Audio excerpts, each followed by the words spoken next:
काफ़ी लोग इंडिया क्यों नहीं आ सकते उसका मैं रीज़न बताता हूँ। अलग अलग रीज़न से उनके ऊपर केस है, बराबर। किसी के ऊपर सच्चा है, किसी के ऊपर झूठा है, मोस्टली सच्चे ही होते हैं। अब उसमें क्या होता है कि कन्फ्यूज़न इतना है कि मान लो कि जैसे अब मेरा ही पकड़ लो, ठीक है। अब मैंने आज से 5-7 साल पहले, हमारे दुबई में क्या होता है कि फ्री टू एयर होते हैं चैनल, फ्री टू एयर बोले तो कि सिग्नल फ्री में होते हैं। तो मेरा एक दोस्त मेरे पास एक ऐप लेके आया, ठीक है, कुछ मैजिक बॉक्स नाम की ऐप थी कि भैया इसके ऊपर IPL की मैच लाइव दिखाते हैं, पब्लिक फ्री में देखेगी, मज़ा आएगा, ठीक है। तो मेरे को तो पता नहीं था कि ये भी एक लॉ तोड़ रहा हूँ मैं बाय डिफ़ॉल्ट। तो मैंने उसकी ऐप प्रमोट कर दी कि भाई इस ऐप के ऊपर आप फ्री में टीवी देख सकते हो। तो उसके ऊपर लोगों ने फ्री में टीवी देखी, तो BCCI का मेल आ गया कि भाई इस ऐप के ऊपर टीवी चल रही है, ये आप नहीं दिखा सकते, आपको राइट नहीं है, क्योंकि हमने तो इतने 1000 करोड़ में स्टार स्पोर्ट्स को राइट बेचे हैं।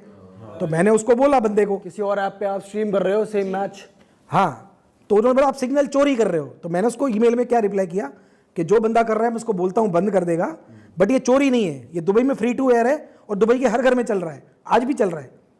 मतलब वहाँ पे लोग छतरी से नहीं देख रहे हैं, वहाँ पे एक बड़ी छतरी लगा के फ्री में सिग्नल लेके वो देख सकते हैं। उसकी खासियत ये थी कि ग्राउंड से 6 सेकंड पहले आता है, उसको बोलते हैं लाइव लाइन। तो ग्राउंड से पहले आता है, क्योंकि आप और हम जो घर पे टीवी देख रहे हैं ऑलरेडी लेट है, जो ग्राउंड में देख रहे हो अगर आप जाके तो 9 सेकंड 8 सेकंड 6 सेकंड लेट होता है, क्योंकि वो सैटेलाइट जाके फिर वैन में जाता है, वैन से आपके घर में आता है। तो वो हम डायरेक्ट पकड़ लेते थे सीधा सैटेलाइट से, बीच के दोनों को हटा के। वो कोई इलीगल नहीं था, दुबई में लीगल है आज भी।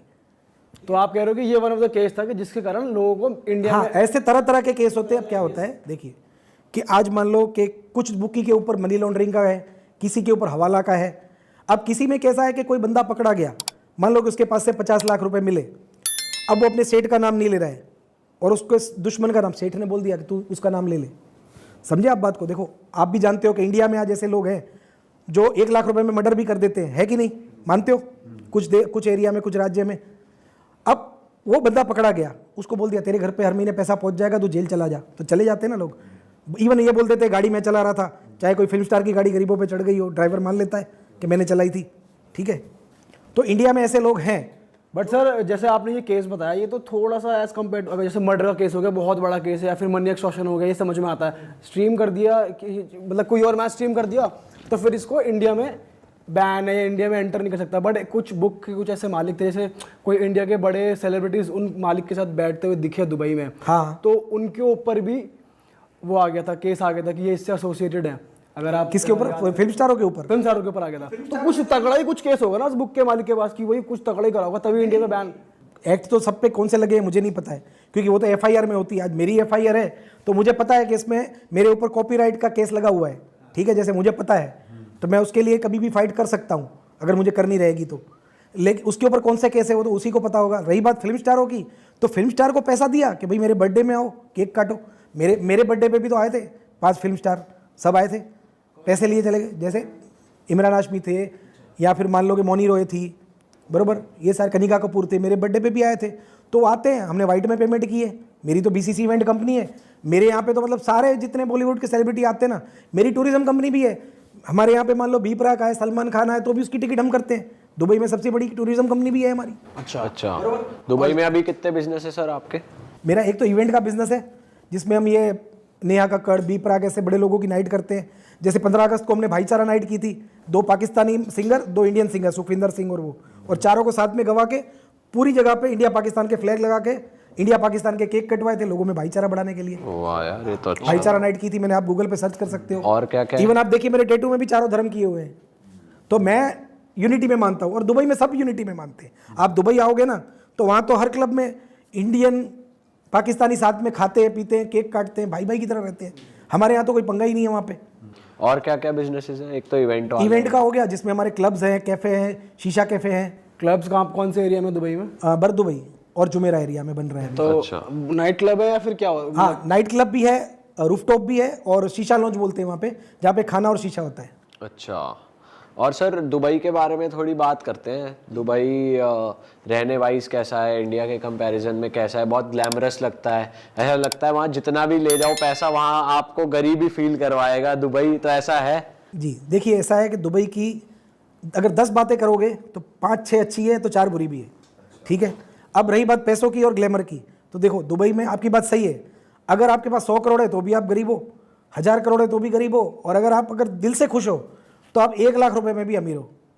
देखो दुबई में है ना 2-3 लोगों की फैमिली हमारे टूरिज्म में आती है, मान लो 4 दिन घूमने, तो पूरा दुबई घूम के जाती है 2 लोगों की फैमिली, तो वो भी खुश है कि यार दुबई देख लिया, 4 दिन 5 स्टार होटल में रह लिया 1 लाख रुपए में। और जिसको संतोष नहीं है वो तो यार मर्सिडीज बेंज चला के भी सोचता है लैम्बोर्गिनी है। अब मेरे पास लैम्बोर्गिनी है, ठीक है, जो इंडिया में कार्तिक आर्यन और मुकेश अंबानी के पास है, ठीक है, फिर भी मैं ना अगर देखूंगा ना वहाँ पे सोने की मैकलैरेन चल रही है मेरे बाजू में, रियल गोल्ड की, तो मुझे लगता है यार अगर मैं ये सोचूंगा, मुझे तो नहीं लगता है, मैं तो मारुति में भी उतना ही खुश था जितना लैम्बोर्गिनी में हूँ, क्योंकि मेरे पापा ने मुझे यही सिखाया है कि हमेशा अपने से नीचे वाले को देखो। तो मैं पूरी दुनिया को यही बोलूँगा कि अगर आपके पास 3 लाख की कार है ना तो नीचे वाले को देखो, कार नहीं है तो बाइक वाले को देखो, और बाइक नहीं है ना पैदल चल रहे हो तो ये देखो कि व्हीलचेयर पे कौन है, तो ज़िंदगी में खुश रहोगे। तो दुबई में यही है, दुबई चलता ही इस मेंटालिटी पे है, आप ऊपर देखो और दुखी होते रहो भाई। कोई एंड ही नहीं है। 3000 का भी जूता है दिरहम में, जो इंडिया के 1 लाख का जूता है, और वहाँ पे मगरमच्छ की स्किन से बना हुआ 1 लाख का भी जूता है, 1 लाख दिरहम 24 लाख रुपए होता है। तो एंड ही नहीं है। घड़ियाँ वहाँ पे आपने देखी, अंबानी की शादी में थी, उसने गिफ्ट में बांट दी 2-2 करोड़ की घड़ियाँ।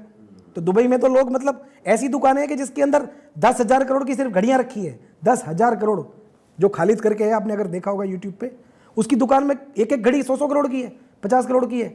तो देखो दुबई ऐसी चीज़ है ना कि वहाँ पे गरीब भी ऐसे हैं। अगर आप जाओगे देरा एरिया में, ये पॉडकास्ट रूम है ना, इतने में 20-20 लोग रहते हैं, एसी होता है। दुबई में एक खासियत है कि भिखारी के पास भी एसी है और शेख के पास भी एसी है, वो एक कंपलसरी है।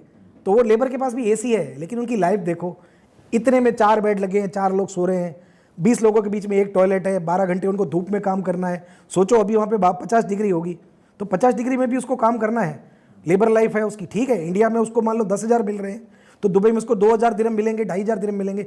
खर्चा निकाल के वो महीने का घर पे 30,000 भेज सकता है। 2-3 साल काम करके वो अपने गाँव में जाएगा तो 5-10 लाख बचत होगी, तो वो सेट है अपने गाँव में। छोटे गाँव में तो भाई 10 लाख बड़े हैं आज भी इंडिया में। सर सिंस आप दुबई में इतने सेटल्ड हो, आपका बिजनेस भी, आपने जैसे हमने सोशल मीडिया पे ये सुना है कि काफ़ी कंट्री, एशियन कंट्री से काफ़ी गर्ल्स पर्टिकुलरली दुबई शिफ्ट होती हैं फॉर प्रोस्टिट्यूशन या इस टाइप की कुछ प्राइवेट सर्विसेज के लिए। आपने देखा अभी इतना इस लेवल पे चलता है? इसमें क्या है, दुबई एक ऐसा कंट्री है ना जहाँ पे एशियन की कोई बात नहीं है, या इसमें एशियन, इंडियन, पाकिस्तानी की बात ही नहीं है।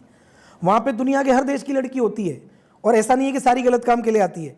वहाँ पे नौकरी करने भी इतने आते हैं, स्पा में काम करने भी आते हैं, वहाँ पे क्लब में काम करने के लिए, आज हमारे भी क्लब है तो हमारे क्लब में भी लेडी स्टाफ होता है, मैनेजर होते हैं, सुपरवाइजर होते हैं, आर्टिस्ट होता है। लेकिन वहाँ का जो एक सिस्टम है ना, वो बहुत ही क्लीन सिस्टम है। क्लीन सिस्टम क्यों है कि आपके पास जब भी कोई आएगा, पहले तो आपको देखो उसके टिकट, वीज़ा, रहने खाने पीने की पूरी गारंटी आपकी होगी। हमारे देशों की तरह नहीं है कि मेरा कोई स्टाफ को कुछ भी हो गया तो मेरी जिम्मेदारी नहीं है। अगर वो आया है तो जाने तक वो हमारी जिम्मेदारी में है। मतलब वो विला पे पूरा ध्यान रखना, अच्छा खाना खिलाना। कभी भी चेकिंग आएगी कि उनके खाने में क्या दे रहे हो, चावल कैसे दे रहे हो, रोटी कैसे दे रहे हो, कोई अनहाइजीनिक नहीं है। किचन पूरा क्लीन चाहिए, चाहे वो आपकी होटल हो चाहे विला हो, ठीक है। और फाइन मारते हैं कैसा, 50,000 दिरहम, यानी 12 लाख 15 लाख। तो हर कोई ध्यान रखता है, कोई 2,000 बचाने का नहीं सोचता है। दूसरा कि आपको उनकी आर्टिस्ट परमिशन डालनी है, यानी अगर वो आपके स्टेज पे बैठी है कोई भी आर्टिस्ट, तो आपको उसकी परमिशन डालनी है। 1200 दिरहम यानी कि 25,000 रुपये की मंथली परमिशन होती है, बराबर। उसके बाद प्रॉपर हर गाने पे अगर मान लो है, एक ब्यूटिशियन होती है जो उसको कॉस्ट्यूम से रेडी करेंगे। वहाँ पे एक रूल है कि गेस्ट उनको छू नहीं सकता, बीच में 3 फुट का गैप होना चाहिए। और वहाँ पे आपको लड़के लड़कियाँ भी, नेपाली लड़के होते हैं वो भी डांस करते हैं, बराबर। और भगवान महादेव के, भगवान शिव के भी डांस होते हैं, कॉन्सेप्ट भी होते हैं। डांस हर तरह का होता है, आइटम नंबर वाला आइटम नंबर देखेगा, वो तो गेस्ट की डिमांड पे होता है। तो हर तरह का है। जैसे आपने प्रोस्टिट्यूशन की बात की, तो 150 देश की लड़कियां अगर वहाँ पे आई है तो जाहिर सी बात है, वो तो कहाँ नहीं होता है।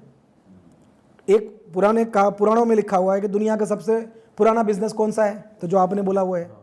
अरे वाह, आपने ये वीडियो यहाँ तक देख ली भाई, तुमने हमारी मेहनत सफल कर दिया। तुम ही लोग हो असली रियल हिट। और अगर आपको बहुत मज़ा आ रहा है ऐसी क्लिप्स में, ऐसी वीडियोस में, तो फटाफट जाइए प्लेलिस्ट पे, बिंज वॉच कीजिए, सारी वीडियोस देख डालो और मौज काटो। That is it. हम मिलेंगे नए पॉडकास्ट में, नए क्लिप में। Till then bye bye, see you, take care, do subscribe.